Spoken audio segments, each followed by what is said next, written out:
మాజీ ఎమ్మెల్యే హర్షవర్ధన్ రెడ్డి గారికి, విజయ్ గారికి అందరికీ నమస్కారం. ప్రభుత్వం ఎఫిషియన్సీ ఎంత బాగుందంటే చూడండి, ఈరోజు ముఖ్యమంత్రి గారు పాలమూరు రంగారెడ్డి జిల్లా ప్రాజెక్టు, అదేవిధంగా జూరాల కింద ఉన్నటువంటి ప్రాజెక్టులు, జూరాల ప్రాజెక్టు చూడడానికి అఫీషియల్గా రిలీజ్ చేసింది. దానిలో చూడండి, ఒక మంత్రి, కర్ణాటక మంత్రి కూడా వస్తున్నాడు అని చెప్పి Boseraju, irrigation minister with company, ముఖ్యమంత్రి గారు ఎంబడి బోస్రాజు మంత్రి ఉన్నాడా ఇప్పుడు? అంటే ప్రభుత్వ పనితీరు ఎంత బ్రహ్మాండంగా ఉంది చూడండి.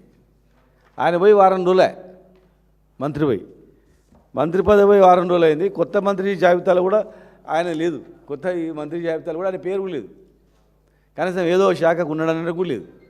ఒక మంత్రి కాని వ్యక్తికి వారం రోజులు మంత్రి ఊసిపోయి కూడా వారం రోజులు అయితే కూడా ఇలా ఆయన మంత్రి వస్తున్నాడు అని చెప్పి వీళ్ళు అఫీషియల్ ప్రోగ్రాంలో మంత్రి పేరుతో బోస్రాజ్ మంత్రి, ఇరిగేషన్ మంత్రి వస్తున్నాడంటే ఇంత తెలంగాణ ప్రజలు ఉన్నారు చిక్కొల్లా పిచ్చోళ్ళు అనుకుంటారా? అసలు ఏమనుకుంటారు వీళ్ళు? ఏమనుకొని చెవులో బూడి పెడతారు? తెలంగాణకు వ్యతిరేకంగా పనిచేసినటువంటి 5 సంవత్సరాలు తెలంగాణకు సుక్క నీళ్ళు రాకుండా అడ్డుకున్నటువంటి, ప్రతి ట్రిబ్యునల్లో పోయి తెలంగాణకు వ్యతిరేకంగా పనిచేసినటువంటి, తెలంగాణ ప్రాజెక్టులను అడుగడుగున అడ్డుకున్నటువంటి వ్యక్తిని తీసుకొచ్చి ఆంధ్ర చీఫ్ సెక్రటరీగా, ఆంధ్ర ఇరిగేషన్ మంత్రిగా, ఇరిగేషన్ సెక్రటరీగా పనిచేసిన వ్యక్తిని తీసుకొచ్చి తెలంగాణ నీటిపారుదల శాఖకు సలహాదారుగిస్తారు. తెలంగాణలో ఒక్క ప్రాజెక్టుగా ముందుకోకుండా అడ్డుకునేడానికి ప్లాన్. ఇక్కడ ఏం ప్రాజెక్టు స్టార్ట్ అవుతుందని ప్లాన్ వస్తేనే ఇమ్మీడియట్గా వాళ్ళకు చెరవేసేటువంటి వ్యక్తిని నీటిపారుదల శాఖకు ఇక్కడ అడ్వైజ్.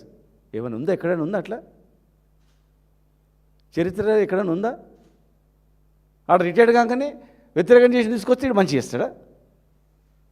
ఇలా సమీక్ష చేస్తున్నా అని చెప్పి చేసిండ్రు. సమీక్షలో ఎవరిని తీసుకెళ్తున్నారు? బోస్రాజు ఎందుకు వస్తున్నాడు?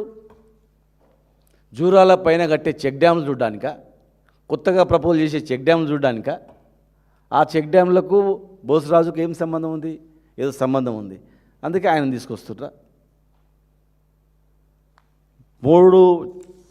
మూడు బ్యారేజీలు, రోడ్ కమ్ 3 బ్యారేజీలు ప్రపోజ్ చేశారు. ఇప్పటికే ఎండాకాలం ఒక చిన్న బొట్టు కూడా వస్తలేదు కిందికి. బ్యారేజీల మీద బ్యారేజీలు, చెక్ డ్యామ్లు, డ్యామ్ల మీద డ్యామ్లు కట్టి, లిఫ్ట్ల మీద లిఫ్ట్ కట్టి పైన ఉన్నటువంటి నీళ్ళన్నీ పోతున్నాయి. మళ్ళాగా కొత్త 2 బ్యారేజీలు, ఒకటి 700 కోట్లు, ఇంకోటి దాదాపు 1000 కోట్లది, 2 ప్రపోజ్ చేసిండ్రు. రాయచూరులో వేసే కొత్త బ్రిడ్జి కమ్ చెక్ డ్యామ్ వేసారు. యాక్చువల్గా జూరాలకు పైనుంచి ఎండాకాలంలో 2000 క్యూసెక్ల నీళ్ళు ప్రతిరోజు వచ్చేటివి. 2000 ఇప్పుడు ఇంత ఉచ్చబొట్టు కూడా వస్తలేదు కింద, మన ఏది బొట్టు కూడా వస్తలేదు పైనుంచి కిందికి, ఘోరంగా ఉంది.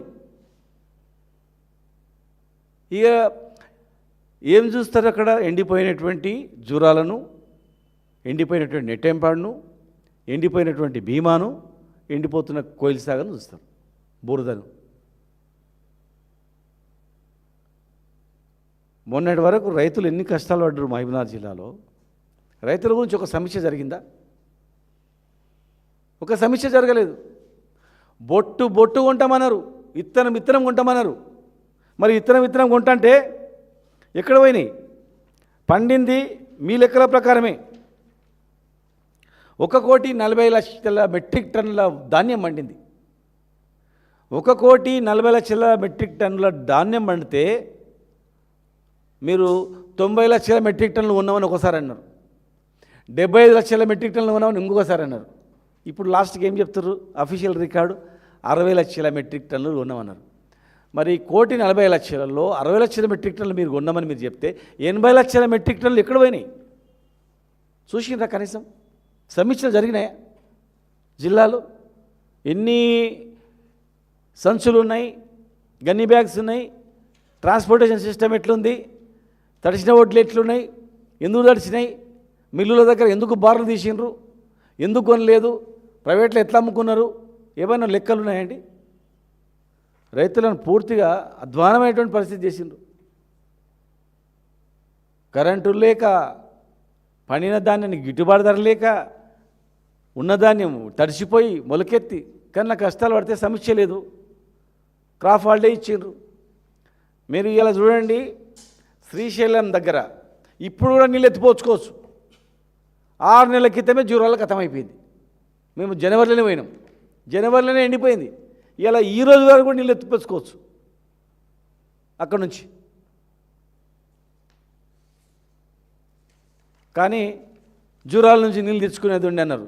ఎంతో దురదృష్టితో ఆలోచన చేసి కేసీఆర్ గారు జూరాల నుంచి సాధ్యం కాదు, ఉన్నటువంటి చిన్న చిన్న బుడ్డి రిజర్వాయర్లు నిండుతలేవు, మనకు కూడా హక్కు ఉంది శ్రీశైలం పైన, బరాబర్ శ్రీశైలం నీళ్ళు వాడుకోవాల్సిందే, 290 టీఎంసీలు ఉన్నటువంటి రిజర్వాయర్ నుంచి వాడుకోవాల్సిందే, 7 టీఎంసీల నీళ్ళు 2 నెలలు 3 నెలలు ఎండిపోతుందని చెప్పి ఆలోచన చేసి తెచ్చారు. ఇది వాస్తవం కదా. మీరు చూడండి, మీరు ఇలా జూరాల చూడండి, జూరాల కింద ఎండిపోయిన ప్రాజెక్టులు చూడండి, ఎండిపోయిన పొలాలు చూడండి, క్రాప్ హాలిడే ఇచ్చినటువంటి పొలాలు చూడండి, సీదా శ్రీశైలం రిజర్వాయర్ చూడండి, దాని కింద ఆ ప్రాంతం కింద ఉన్నటువంటి కల్టివేషన్ చూడండి.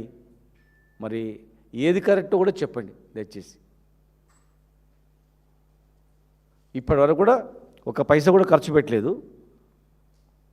ఇలా మీరు చూసేటివన్నీ కూడా కేసీఆర్ కట్టేటువంటివే. నార్లాపూర్ నుంచి మొదలుకుంటే కేసీఆర్ పెట్టిన పంపులు, కేసీఆర్ గారు ఇన్స్టాల్ చేసినటువంటి ఇరిగేషన్ కాలువలు, తోవిన కాలువలు, పెట్టిన పంపులు, కట్టిన రిజర్వాయర్లు, పెట్టినటువంటి సబ్స్టేషన్స్, తోవినటువంటి సొరంగాలు, ఇవి తప్ప ఏం కనబడుతుంది చూడండి. 1 కిలోమీటర్ అన్న దోయినరా, ఒక జానెడన్నా బత్తెడన్నా దోయినరా చెప్పండి. పాత బిల్లులు 5,000 కోట్లు పెండింగ్ ఉన్న బిల్లుల పైసలు ఇచ్చింది తప్ప, అంతే. 33,500 కోట్ల వరకు కంప్లీట్ చేసి 27,500 కోట్ల డబ్బులు పేమెంట్ చేసి 5,000 కోట్లకు టోకెన్ ఇచ్చి దగ్గర ఉండేటువంటిది. ఆ టోకన్ను మీరు పాస్ చేసినారు. ఎట్లా పాస్ చేసినారు మీకు తెలుసుగా. అది తప్ప ఏం చేయలేదు. రైతుల గురించి ఏం పట్టించుకోకుండా ఇవాళ దీనికి హౌజుల అరెస్టులు, అక్రమ అరెస్టులు, నిర్బంధం చేయడు, బెదిరించుడు ఎందుకు? ఎవడు అడ్డుకున్నాడు మిమ్మల్ని చెప్పండి? మేము అడ్డుకోమని పిలిపించినామా? పర్యటన అడ్డుకోమన్నామా? మా తపనంతా తొందరగా కంప్లీట్ చేయాలని.